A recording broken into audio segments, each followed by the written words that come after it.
বাচ্চা পিচ্ছি ছেলে গান গাচ্ছে, অনেক সুন্দর একটা গান গাইলো, তার প্রতিভা অনেক সুন্দর।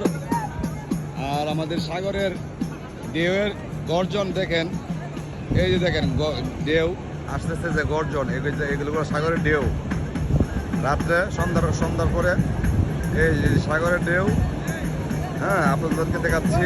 আর গানটা যে গাইছে অসাধারণ একটি গান ছেলেটা গাইছে, সবাই দোয়া করবেন তার প্রতিভা যেন ধরে রাখতে পারে, ইনশাল্লাহ বড় হয়ে যেন তাই শিক্ষিত হইতে পারে। সবাই ভালোবাসবেন তাকে সাপোর্ট দিবেন, তাকে একটা আশীর্বাদ করবেন। ইনশাল্লাহ সবাই ভালো থাকবেন। শুভ সন্ধ্যা।